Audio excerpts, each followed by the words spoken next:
What's up, folks? How you doing? Welcome back to Football Digest Daily. My name is Nyash on a beautiful Tuesday. Now, of course, yesterday we had the big one. We had the game of game week 3. We had Liverpool hosting Arsenal, and it was a game that I was a tad confident would get something. One thing I knew is that we are not gonna get wiped the floor with. I thought we would do better than we did, to be honest. But then again, when I remember chances that were created and chances that were squandered, yeah. So the game, of course, was going to be a cracker. We had a watch party for it. Guys like Thiago Alcantara missed the game. He did not feature. Alisson came back. On Arsenal's side, guys like Ceballos were on the bench. Gabriel did not feature. And Bukayo Saka did not feature. And out of that, well, we all know what happened, don't we?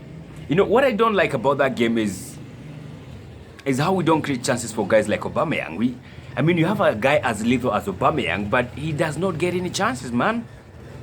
The one clear-cut chance that Aubameyang got was given, I think, in the 80-something minute by Ceballos, which makes me wonder why Ceballos did not start with. He should have started that game, because as much as El Neni and Xhaka will do all the running around the defensive areas, they don't create anything. The only one area I remember Xhaka creating, the only one chance Xhaka created was the one that, of course, led to the goal. After that, I don't remember anything. There's nothing to talk about with regards to what they created. So, El Neni, Xhaka, of course, that combination just cannot create for Christ's sake. We just have to accept that. And you could see the difference that Ceballos made once he came on. He created 2 chances for Lacazette. Clear-cut chances, but Lacazette ni nani? Lacazette ni nani? That shit will haunt you forever, by the way. That one. You don't get 2 clear-cut chances, one-on-one with the keeper twice, and you miss. Chief. Bana, hiyo iwezekani bana. He owes us. Lacazette, I'm sure anajua, because we could all see how he was holding his head once he was substituted, and man, it is what it is. So, El Neni Xhaka, it's a very docile midfield combination. It just cannot create. And it reiterates our need for getting that deal over the line. And we need to get that deal over the line. Like yesterday, because he's one guy who's creative. Na akikuja si akuje tena awekwe bench. Actually, Jana, I feel like when I look at it retrospectively, I think like Arteta made there are some wrong things he did in the starting lineup. One of them is starting El Neni and Xhaka. I don't know how he wanted us to create as a team, because if you look at those 2 guys, they don't create. They know how to get the ball from the defenders and from the maybe attackers in the final third of your team. But apart from that, once they get the ball, they don't do much. Like El Neni is usually creating in Jana. I didn't see him create anything. At least Xhaka nakumbuka yomoja. El Neni not so much. So yeah, we need to get that deal over the line. We need to be looking at guys like Thomas Partey. At least Thomas Partey is defensive and can also create. Not like El Neni. El Neni can be defensive, but he can't create shit. Another talking point of that game is the Sadio Mane foul on Kieran Tierney. I look at that thing after the game.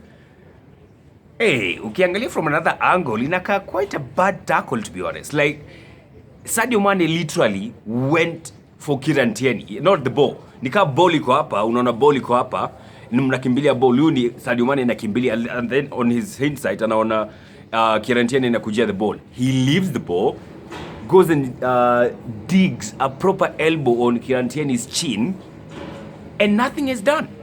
Did he even get a yellow? He got a yellow. But when you look at it through the VAR, that thing should be a red card, maze. That dude did not go for the ball.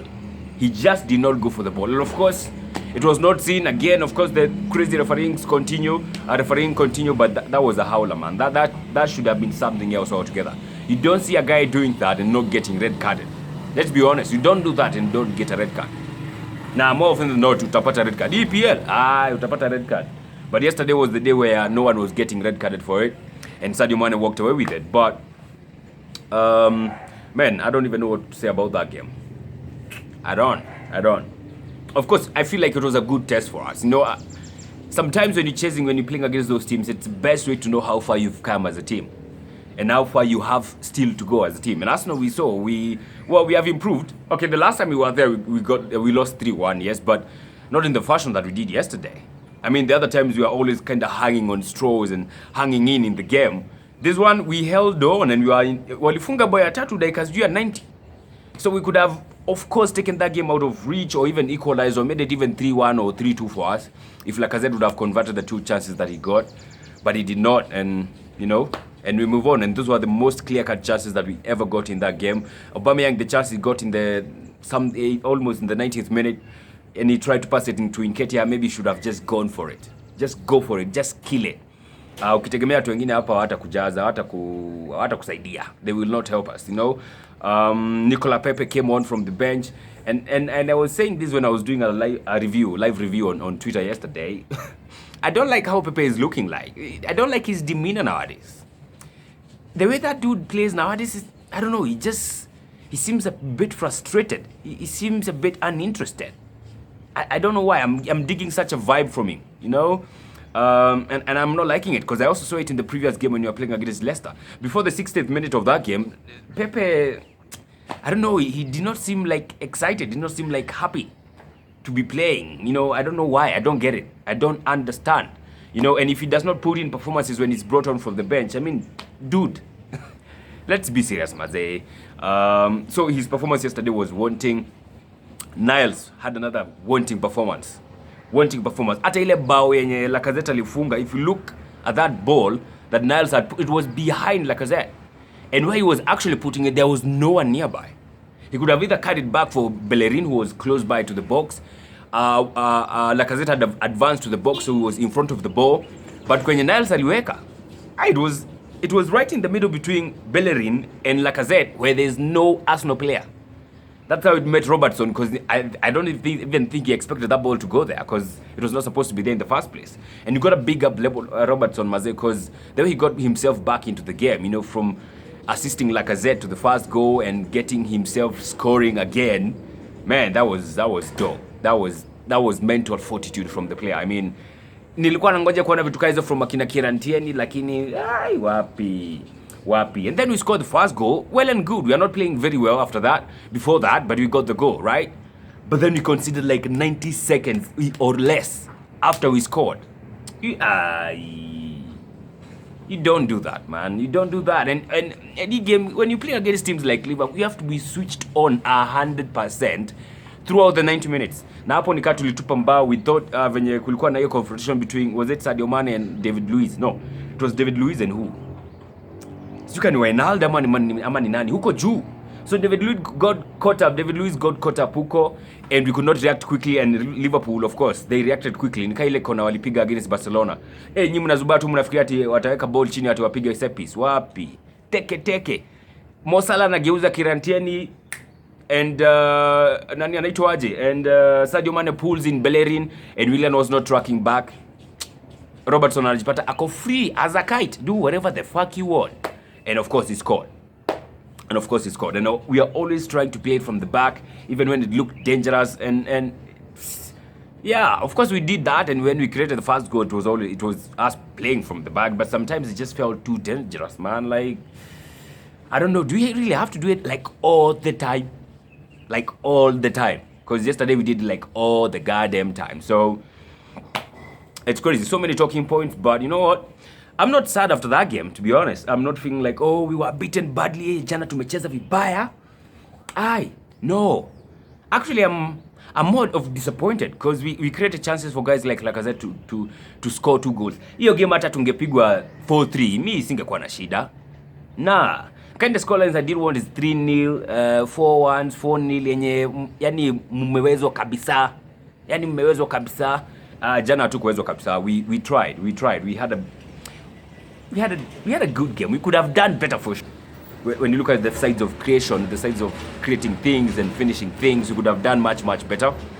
But I'm not entirely sad about the performance, about the game. I'm not entirely sad. I'm just disappointed, like guys like Lacazette who had those chances could not convert. We are not creating chances for guys like Aubameyang. Willian yesterday was absent. Na nilipiga experiment ya Willian na FPL pale. Imepiga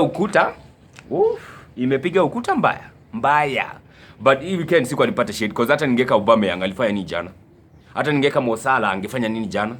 Hata ningeka Son alinipea 1 point only. So FPL hii weekend ilikuwa tu ni go down. 42 points with an average being 43. With the average being 43 points, that is pathetic. Below average, but it's been a tough game week nevertheless. So that's just about out with yesterday's game. We move on because we are playing these guys again on Thursday. We cannot afford to be sitting here feeling bad and wallowing in our sadness or in our displeasure of the performance or the outcome of the game. We can't do that because Thursday we go back again for the Carabao Cup game.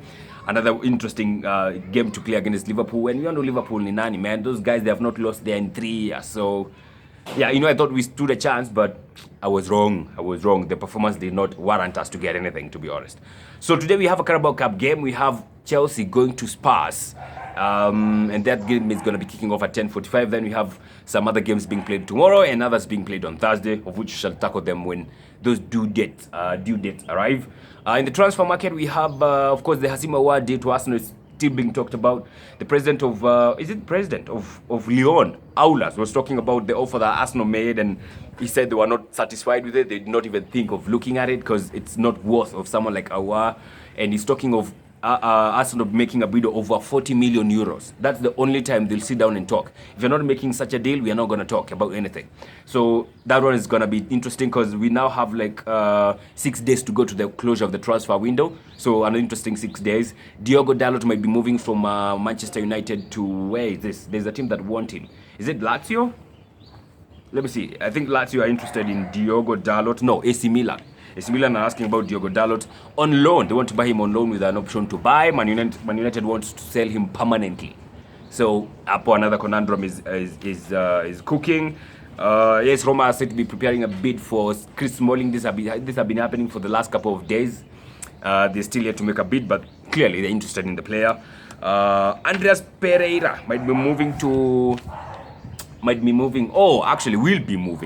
to Lazio from Manchester United. A loan deal with an option to buy for, I think, 27 million euros.